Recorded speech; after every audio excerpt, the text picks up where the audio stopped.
Hello and welcome to our YouTube channel History of Historians। मैं Kripal Singh, initiative head of history of historians, आप सभी इतिहास प्रेमियों का स्वागत करता हूं। और आज हमारे चैनल पे पहला डिस्कशन और विषय भारत में जनगणना की राजनीति अर्थात सेंसस पॉलिटिक्स इन इंडिया। दोस्तों, प्राचीन काल में यदि हम देखें तो जाति जन्म आधारित ना होकर कर्म आधारित होती थी, जिसका उल्लेख हमें ऋग्वेद के 9वें मंडल में देखने को मिलता है, जहां व्यक्ति कहता है, मैं कवि हूँ, मेरे पिता वैद्य हैं एवं मेरी माँ अन्न पीसने वाली है। अर्थात एक परिवार में अनेक कार्यों को संपादन किया जाता था, या हम कहें संपादित किया जाता था। और हम देखें, जाति व्यवस्था एक सामाजिक व्यवस्था थी, जिससे समाज में कार्यों का संतुलन भी बना रहता था। और यदि हम देखें तो प्राचीन समय में हमको ऋग्वेद के पूर्व सूक्त में भी हमको इसका वर्णन देखने को प्राप्त होता है। भारत में विदेशी आक्रमणकारी एवं लुटेरों के आक्रमण स्वरूप सामाजिक परिवर्तन में अनेकों बदलाव देखने को हमको मिलते गए।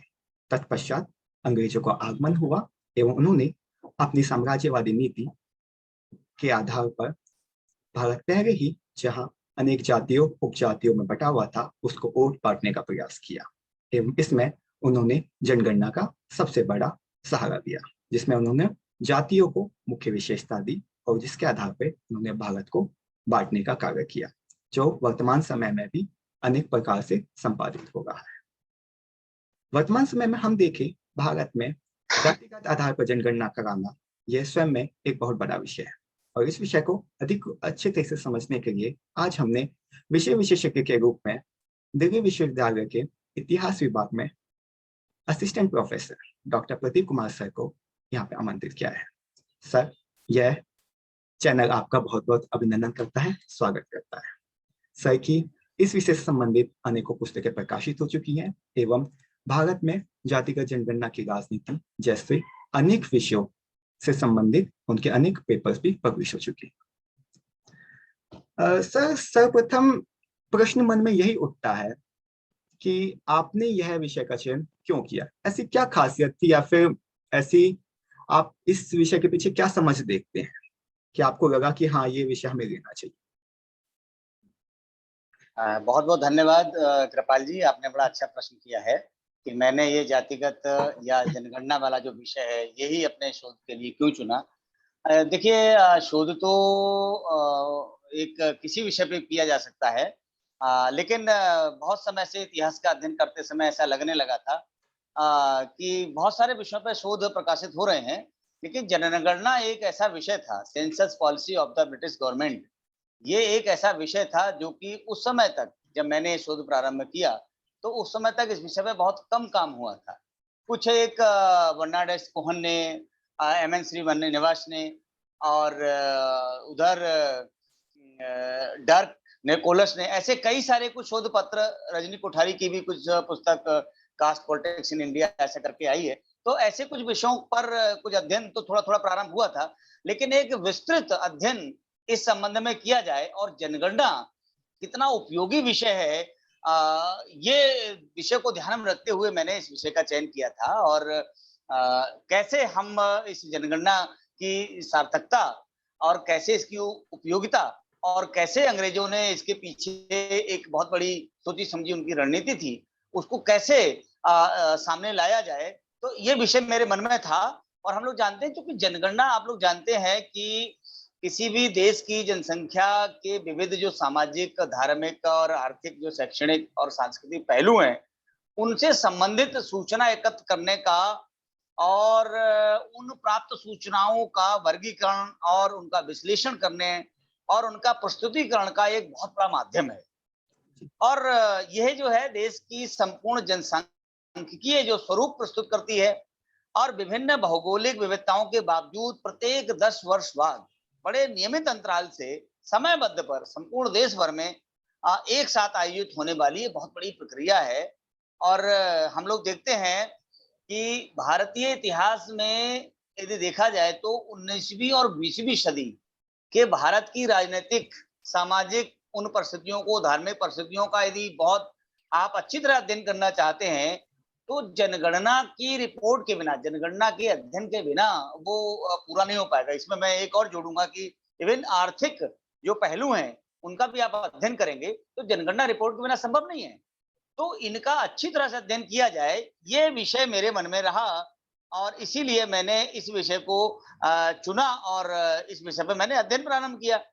तो देखा जाए तो ये एक मेरे मन में ये भी था कि जनगणना जो है एक बहुत महत्वपूर्ण माध्यम भी है, क्योंकि आप सब लोग जानते हैं 1956 का जो भाषा के आधार पर जो विषय बना है और 1947 की जो विभाजन हुआ है, उसमें भी जनगणना एक बहुत बड़ा माध्यम बनी है, जनगणना बहुत बड़ा आधार बनी है।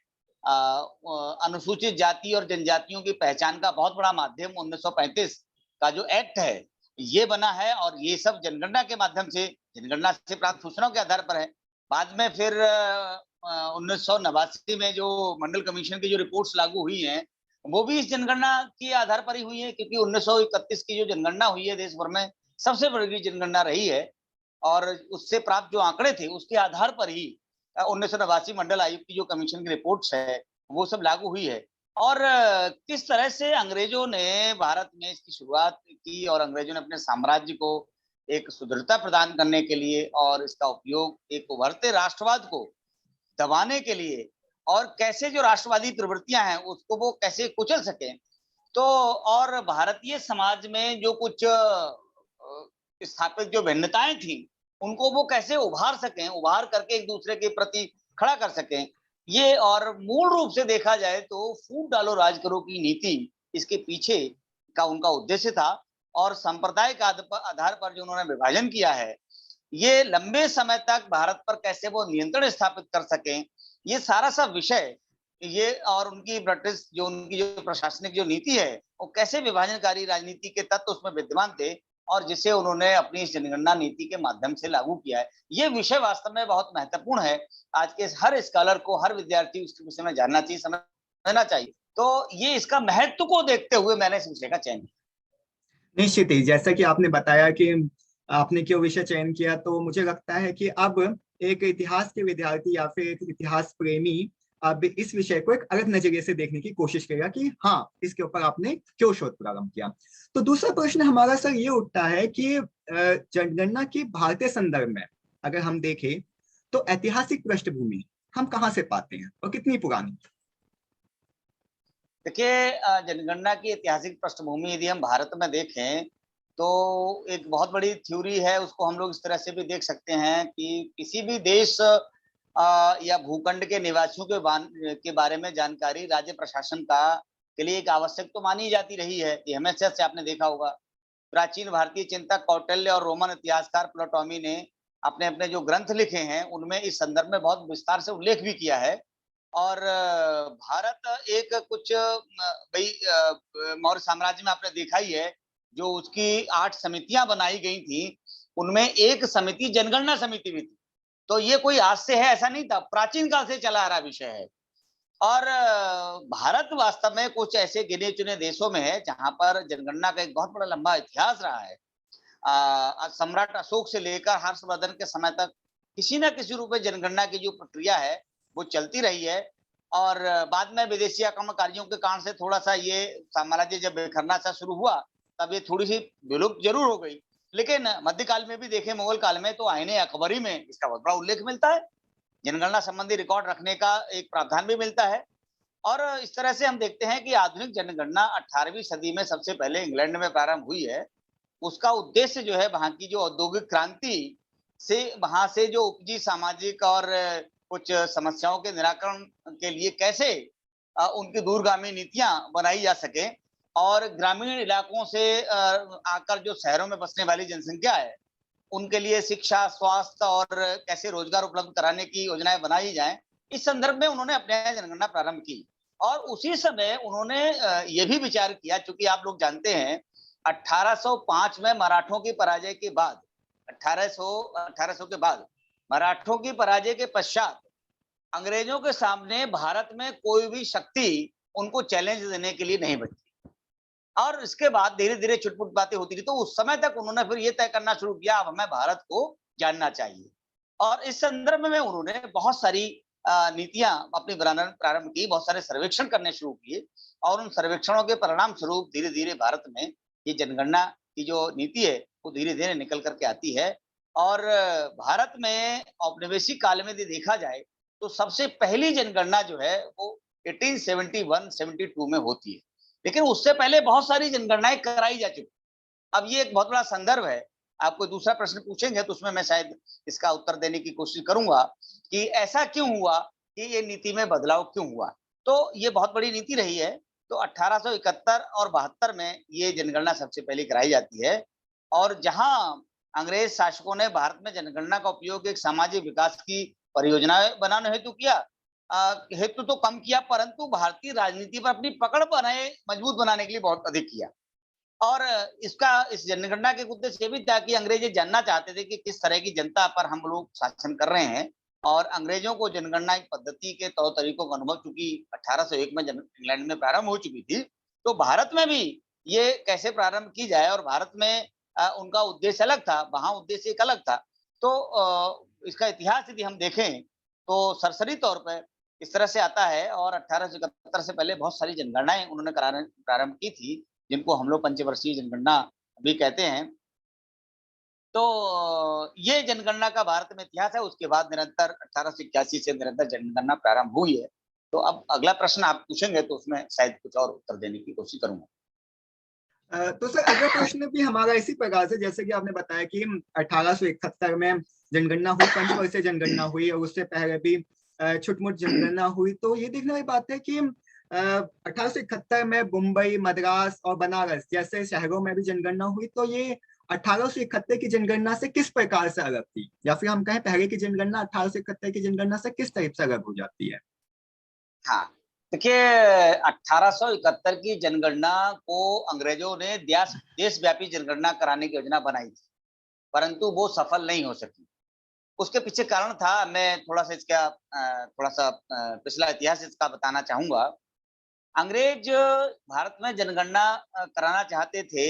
1861 में सबसे पहली जनगणना कराने की उनकी योजना बनी थी। और इसीलिए उन्होंने 1846 का एक कोर्ट ऑफ डायरेक्टर्स का एक आदेश है, उस आदेश में उन्होंने कहा है कि अब हमें भारतीय उपनिवेश की जनगणना कराने संबंधी जो है वो प्रक्रिया प्रारंभ करनी है। और वो प्रक्रिया प्रारंभ हो जाती है। भारत में विभिन्न प्रशासन के माध्यम से इसका पत्राचार होता है। और इस पत्राचार में ये उल्लेख हो रहता है कि हमें किन किन चीजों की सावधानी बरतनी है, सारा सब विषय सामने रहता है। परंतु 1857 का विद्रोह होने के कारण से ये सारी सब प्रक्रिया उनके मंसूबे जो हैं वो वहां फेल हो जाते हैं। और 1857 के विद्रोह के कारण से ये पूरी पूरी प्रक्रिया धराशायी हो जाती है। लेकिन इसके बाद भी उन्होंने छुटपुट पंचवर्षीय अंतराल से उन्होंने जनगणना प्रारंभ की थी। 1851-52 में सबसे पहली नॉर्थ वेस्ट प्रोविंसेस की जनगणना उन्होंने कराई। 1855 में पंजाब में जनगणना कराई। मद्रास में जनगणना हुई है। और ऐसे कुछ छुटपुट जनगणनाएं प्रारंभ हुई हैं। ये 5-5 वर्ष के अंतराल पे हुई है जनगणना। 1865 में अवध और उसकी जनगणना हुई है। तो ये एक आदेश था कि भाई हमें पंचवर्षीय जनगणना करानी है और बाद में हम एक 10 वर्षीय जनगणना कराएंगे। तो ऐसा उनका ये रहा। परंतु 1857 के विद्रोह के पश्चात पूरा, क्योंकि 1857 के विद्रोह में अंग्रेजों की पूरी कमर टूट गई। और यदि भारतीय लोगों द्वारा उनकी सहायता नहीं की गई होती तो शायद वो उसी समय उनका बिस्तर बंद हो चुका होता। आपको सबको पता है लॉर्ड कैनिंग का वो वाक्य भी है कि सिंधिया और होलकर हमारा साथ नहीं देते तो शायद हमें बिस्तर बंद करके यहाँ से जाना पड़ता। ये विषय उन्होंने बोला है। और ये वो चले जाते।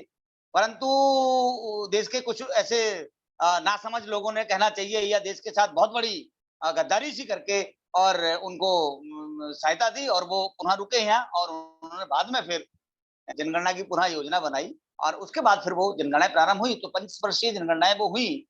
और इसका असली स्वरूप जो है वो 1871 में निकल के आता है। 1871 में पूरे देश भर में जनगणना एक साथ एक समय पे नहीं हो पाई थी क्योंकि उसके प्रशासनिक कारण रहे। तो अलग अलग जो प्रांतों में जनगणनाएं हुई थी उन्हीं को आधार मान करके 1871 की जो रिपोर्ट्स है वो बना करके उन्होंने पूरे देश भर की जनगणना को एक रूप देने की कोशिश की थी। परंतु उसको अखिल भारतीय स्वरूप नहीं कहा गया था और न ही उसको एक सिंक्रोनस जनगणना के रूप में कहा गया। तो इस तरह से जनगणनाएं उससे पहले और बाद में उसमें ये बेसिक डिफरेंस उसमें आता है। सर, संपूर्ण भारत जानता है कि 1881 में प्रथम बार अखिल भारतीय जनगणना की गई, और उसमें हम ये देखते हैं कि इस जनगणना के पीछे हम अगर जानने की कोशिश करें तो अंग्रेजों की वास्तविक मंशा क्या थी। और इसको अगर हम इतिहास के विद्यार्थी या फिर इतिहास प्रेमी अपने हिसाब से प्रश्न मांगे तो वो ये मांगेगा कि इसकी आप प्रामाणिक पुष्टि किस प्रकार से करेंगे। तो आप किस प्रकार से इसको देखते हैं? देखिए, 1881 की जो जनगणना हुई है, वो संपूर्ण देश भर में एक साथ एक समय पे हुई।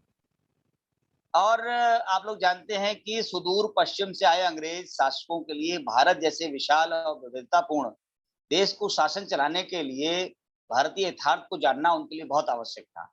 और 1857 के विद्रोह के बाद तो ये उनकी मंशा और तेजी से बढ़ गई, क्योंकि वो समझ गए थे कि भारतीयों को, यदि भारतीय लोग, चूंकि आपको सबको पता होगा 1857 के विद्रोह में हिंदू मुस्लिम सारे लोग कंधे से कंधा मिला करके लड़े थे, और इसीलिए अंग्रेजों की कमर टूटी। तो वो कैसे इन सबको अलग कर सके, उसके पीछे का आधार क्या हो, कहाँ से वो इन्फॉर्मेशन कलेक्ट करें, कैसे वो लूपहोल्स ढूंढें जो भारतीय समाज में कहीं न कहीं इधर-उधर बिखरे हुए दिखाई दे रहे थे, कैसे उनको वो सामने लाएं, ये उनका वास्तविक उद्देश्य। अर्थ को जानने के लिए उन्होंने, और एक प्रशासनिक नियंत्रण और एक भारतीय जनता पर एक सामाजिक और आर्थिक आधिपत्य बनाए रखने के उद्देश्य से उन्होंने अपनी इस जनगणना नीति का जो है वो विकास किया, और जनगणना से प्राप्त जानकारी का उपयोग उन्होंने अपनी प्रशासनिक नीति निर्माण में भी किया, और एक फूट डालो राज करो की साम्राज्यवादी नीति के क्रियान्वयन के लिए भी किया।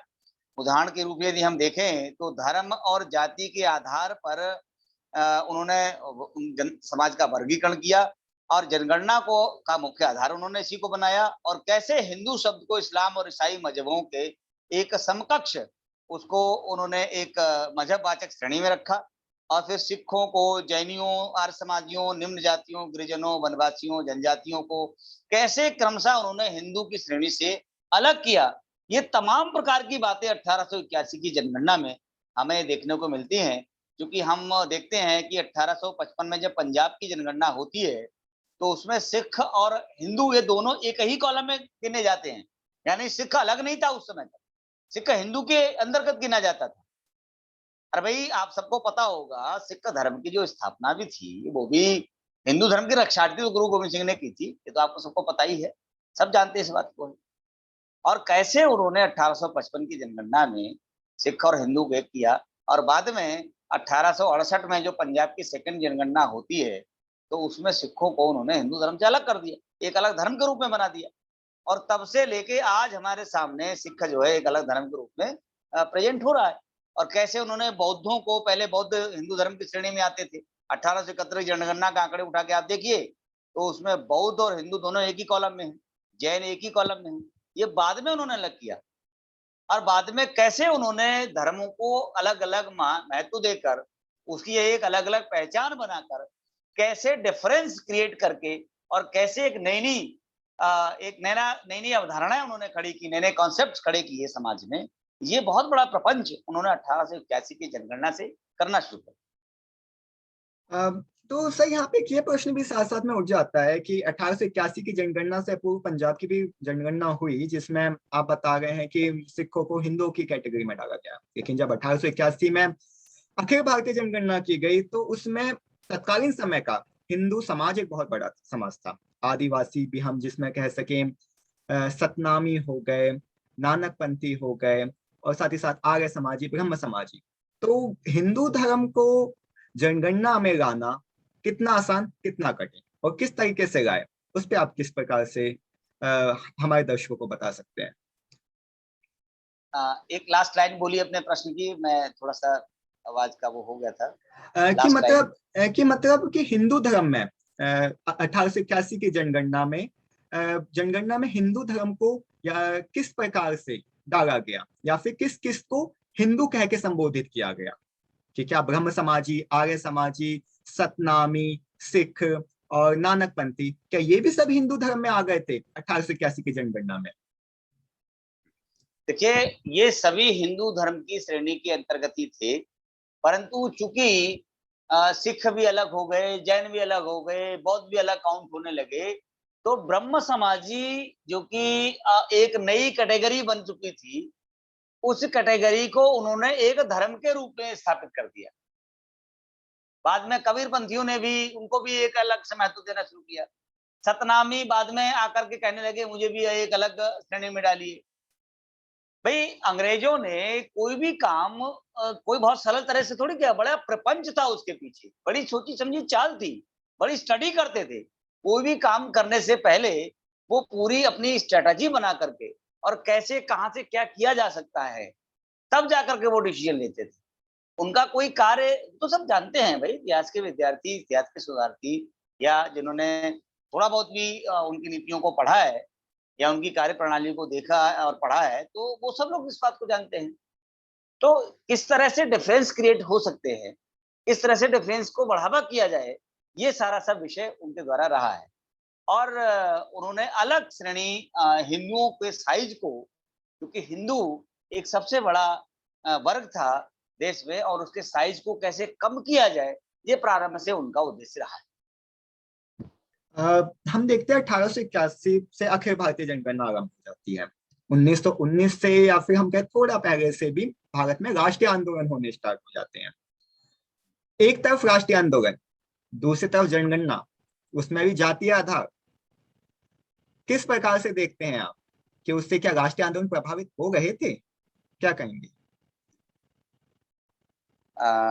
देखिए, जहां एक और राष्ट्रीय आंदोलन अपने चरम पे पहुंच रहा था, वहीं अंग्रेज अपनी इन नीतियों के माध्यम से कैसे समाज को विखंडित किया जाए और उसके लिए कौन-कौन से टूल्स लाए जाएं, कैसे इस राष्ट्रवादी प्रवृत्ति को, राष्ट्रीय शक्तियों को कमजोर किया जाए, इसके लिए उन्होंने बहुत प्रारंभ से अपनी रणनीति ये बनाई हुई थी। 1857 में जहां हिंदू और मुस्लिम दोनों कंधे से कंधा मिला के लड़ रहे हैं, वहीं 1905 में बंगाल का विभाजन और उसके बाद मुस्लिम लीग की स्थापना, ये बहुत बड़ा प्रयास उनका था और वो हुआ।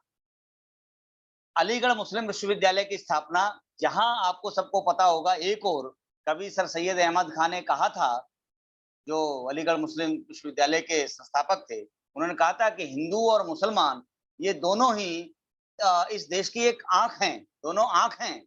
एक भी आंख में चोट लगती है तो दूसरी आंख को दर्द होगा।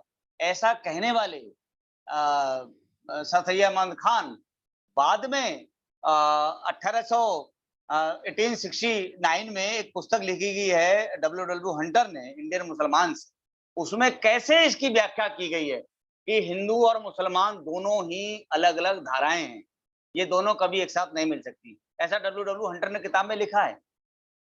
तो कैसे वो पहले उन्होंने हिंदू वर्सेस मुस्लिम का कार्ड खेला और बाद में फिर हिंदू धर्म के अंदर जो और जाति और उपजातियां थी, उसमें जो बिखरा हुआ समाज था, उसको कैसे बढ़ावा दिया, उसको कैसे परपिचुएट किया, कैसे अपने साम्राज्य के हित के लिए उसका इस्तेमाल किया और कैसे देश के विभाजन तक वो ले गए, ये सारा सब विषय ये उनकी नीतियों में परिलक्षित होता है। और जनगणना एक बहुत बड़ा माध्यम है उनकी इस प्रकार की नीति के अध्ययन करने। तो सर हम ये देखते हैं कि जब 1881 के बाद हम आते हैं 1901, जिसमें हम प्रथम बार सामाजिक उच्चता का सिद्धांत देखने को पाते हैं। तो सामाजिक उच्चता का सिद्धांत ने, ठीक है, जनगणना में भी अपना रोल प्ले किया, लेकिन उसका समाज पे या फिर हम कहें कि जातिगत राजनीति पे उसका क्या प्रभाव हमको देखने को मिलता है, सामाजिक उच्चता का सिद्धांत? देखिए, सबसे पहले तो हमें समझना होगा सामाजिक उच्चता का सिद्धांत क्या है। सामाजिक उच्चता सिद्धांत एक जातियों का क्रम है कि कौन सी जाति नंबर 1 पे आएगी, कौन सी नंबर 2 पे आएगी, कौन से तीसरे पे आएगी, कौन से चौथे पे आएगी।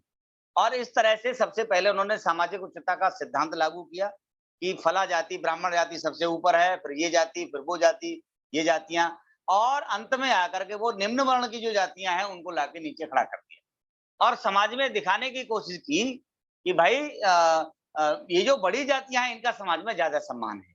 और इसीलिए आपने देखा होगा 1901 के आसपास बहुत सारी जातीय सभाओं का गठन होना शुरू हो जाता है उससे पहले देश भर में कोई जातीय सभाओं का गठन होना शुरू हुआ, ऐसा कोई बहुत बड़ा इतिहास नहीं मिलता है। कुछ एक आध जगह रही होंगी, लेकिन वो इस भावना से नहीं थी कि हमें जाति के आधार पर इकट्ठा होना है। परंतु अंग्रेजों ने जाति आधारित समाज की रचना, जाति को बढ़ावा दे करके एक समाज के मन में एक लालच देने की कोशिश की थी कि इससे धीरे-धीरे आपको आरक्षण वर्ग की श्रेणी में डाला जाए। और ये विषय धीरे-धीरे बहुत आगे बढ़ना शुरू हुआ। तो उस समय जो निम्न जातियां थी, वो सामाजिक उच्चता को पाने के लिए उन्होंने अपनी निम्न जातियों के टाइटल को बदल करके और उच्च जाति के टाइटलों को अपनाना शुरू किया। अंग्रेजों ने यहाँ पर ऐसी कुछ प्रोफेशनल कास्ट को भी आइडेंटिफाई किया, कुछ क्रिमिनल टाइप कास्ट को उन्होंने आइडेंटिफाई किया, और कुछ ऐसी जातियों को भी उन्होंने कहा कि ये वनों में रहने वाली जातियां हैं, बड़ी क्रिमिनल हैं, और कैसे उनको हिंदू समाज से अलग किया जाए। ये पूरा का पूरा षड्यंत्र उस समय उन्होंने किया, और इसका प्रभाव उस समय की राजनीति पे भी पड़ा। बहुत सारी जातीय सभाओं का गठन होना शुरू किया। लोगों ने राष्ट्र हित की बजाय अपनी जाति का हित सोचना शुरू कर दिया। अंग्रेज यही चाहते थे कि भाई सारे समाज के लोग मिलकर के हमारे खिलाफ खड़े ना हो सके, इसलिए उनको निम्न जाति में खड़ा कर दो, सवर्ण जाति में खड़ा कर दो, अगली जाति में खड़ा कर दो, पिछड़ी जाति में खड़ा कर दो, उच्च जाति में खड़ा कर दो। ये सारा सब षड्यंत्र जो है उन्होंने रचा है।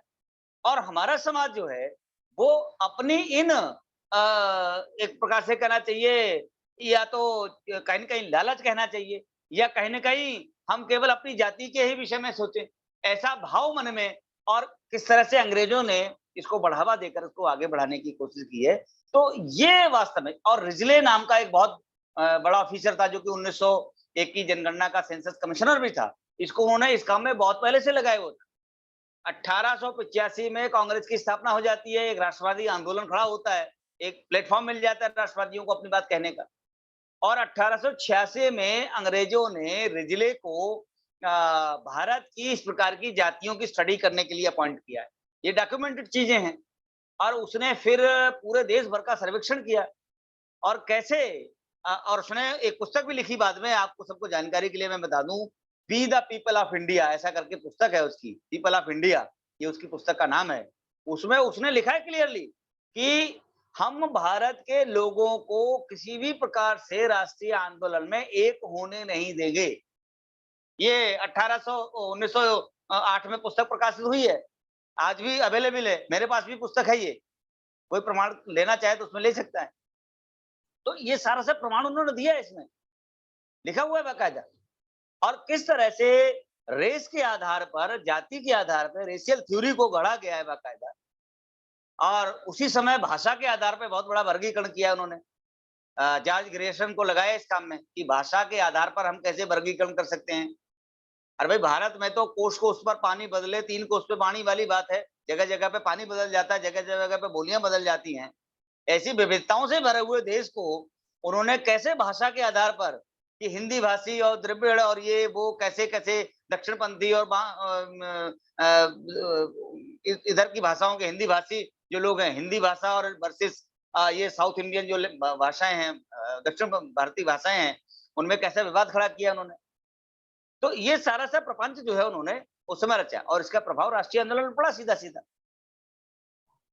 तो सर, अब हम ये देखते हैं कि 1931 की जनगणना एक बहुत ही प्रभावशील माना जाता है, और आज भी कई जगह उसका संदर्भ भी दिया जाता है। ऐसी क्या खासियत थी 1931 की जनगणना में, और उसे आप किस प्रकार से व्याख्यात करते हैं? देखिए, 1931 की जनगणना भारत के इतिहास में जाति आधारित सबसे बड़ी जनगणना है। उसके बाद भारत में कोई भी जाति आधारित जनगणना नहीं की गई, क्योंकि 1931 में जे.एच. हटन उस समय उसके सेंसस कमिश्नर थे, और उसी जनगणना पर आधारित 1989 में जो मंडल कमीशन आया है, उसकी सारी रिपोर्ट्स, उसकी सारी सिफारिशें उसी पर आधारित हैं। और 1941 में चूंकि सेकेंड वर्ल्ड वॉर चल रहा था, इंग्लैंड पूरी तरह से इन्वॉल्व था, और लिहाजा वो भारत में ऑन ग्राउंड जनगणना नहीं करा पाया। 1931 की जनगणना के जो आंकड़े थे, उन्हीं का वो विश्लेषण करके 1941 की रिपोर्ट बना करके और प्रेजेंट कर दी। उस समय जनगणना नहीं हुई, और 1951 में फिर स्वतंत्र भारत की जनगणना होती है, तो जातीय तो कॉलम तो हटा ही दिया गया था बाद में इसमें से। तो ये जनगणना अब तक की जाति आधारित सबसे बड़ी जनगणना है और इसके बाद आज तक कोई भी जाति आधारित जनगणना भारत में नहीं कराई गई थी। देश की स्वतंत्रता के पश्चात जो अनुसूचित जाति और अनुसूचित जनजाति के लोगों की जनगणना कराई जाती रही है, अब तक भी हो रही है, क्योंकि उनके विकास के लिए कुछ योजनाएं बनाना और वो सारे सब काम किए गए थे, तो वो हो रही है। लेकिन जाति आधारित जनगणना नहीं हो रही है। आज जाति जनगणना की मांग इसलिए हो रही है लगातार देश में कि वो होनी चाहिए। लेकिन ये एक बहुत बड़ा विषय है कि जातीय जनगणनाओं से निश्चित रूप से वैमनस्यता तो फैलेगी और जाति आधारित लोग सोच भाई एक तरफ जहाँ समाज को एक होकर सोचने की जरूरत है, वहां पर यदि हम अपनी जाति के आधार पर सोचेंगे तो शायद ये देश के लिए बहुत बड़ा खतरा हो सकता है।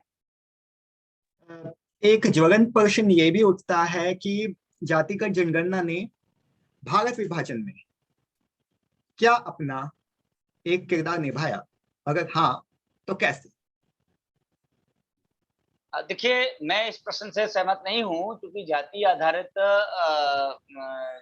जनगणना ने देश के विभाजन कोई बहुत बड़ी उसकी भूमिका नहीं थी, क्योंकि देश का विभाजन तो धर्म आधारित हुआ है, जाति आधारित नहीं हुआ है। तो धर्म की तो बहुत भूमिका रही है।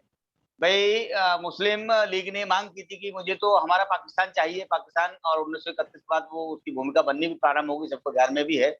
और मोहम्मद अली जिन्ना कैसे एक राष्ट्रवादी मुस्लिम थे और बाद में कैसे वो कन्वर्टेड होकर के और कैसे परिवर्तित होकर के वो एक अपने इस्लाम के प्रति और कैसे तुष्टिकरण की नीति को लेकर के और वो सब उन्होंने पाकिस्तान बनाने तक का पूरा सारा सब विवरण ये सब इतिहास में दर्ज है, वो सब लोग जानते हैं। तो धर्म का तो बहुत बड़ा रोल रहा है, धर्म आधारित आंकड़ों का बहुत बड़ा रोल रहा है, परंतु जाति आधारित आंकड़ों का देश के विभाजन में कोई ऐसा बड़ा रोल नहीं रहा है।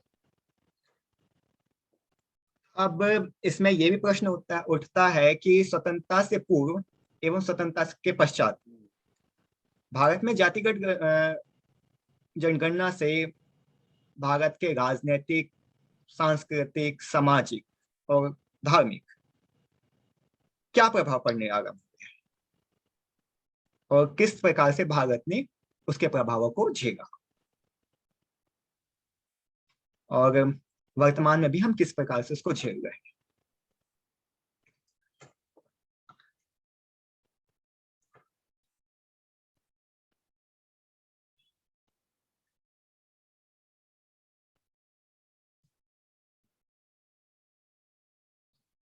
शायद आवाज में डिस्टरबेंस आ गई है।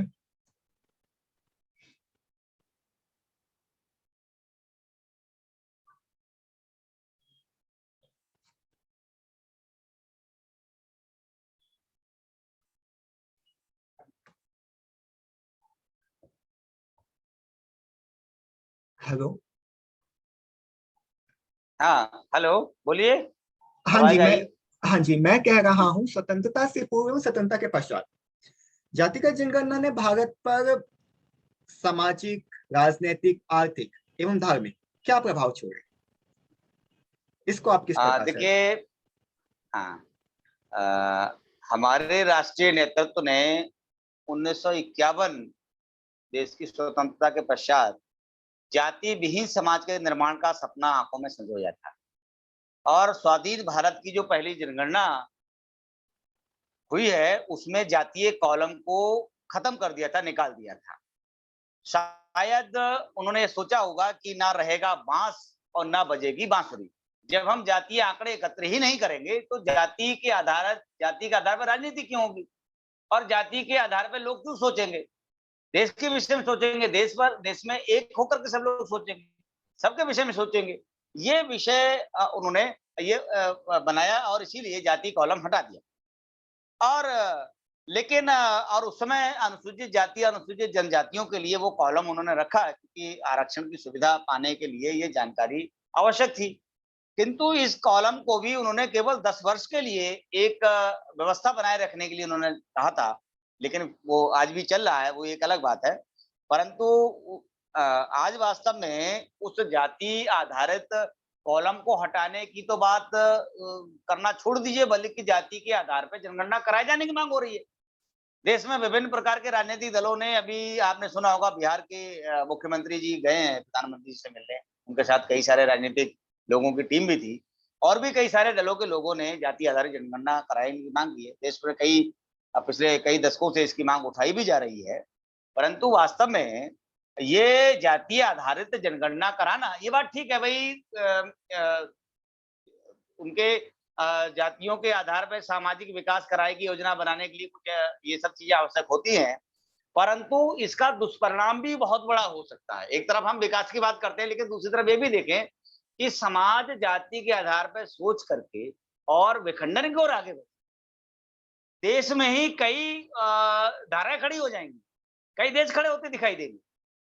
जाति को लेकर के कितनी कसमकस हो रही है, ये सब लोग जानते हैं।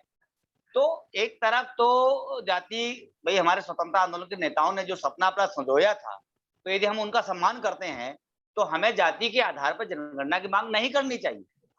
यदि हमें उनके विकास के लिए कुछ आवश्यकता लगती भी है तो बहुत सारे सर्वेक्षण हुए हैं, उनकी रिपोर्ट के आधार पर भी हम उनके विकास की बात कर सकते हैं। और आज वास्तव में अब क्योंकि राजनेताओं ने इस मांग को उठाया, उनकी अपनी अपनी वोट बैंक पॉलिसी है, वोट बैंक राजनीति है, इस कारण से वो इस विषय को उठा रहे हैं। लेकिन वास्तव में सामाजिक दृष्टि से देखा जाए तो आज विकास की जरूरत जाति के आधार पर बिल्कुल नहीं है, समाज के आधार पर है, देश के आधार पर है।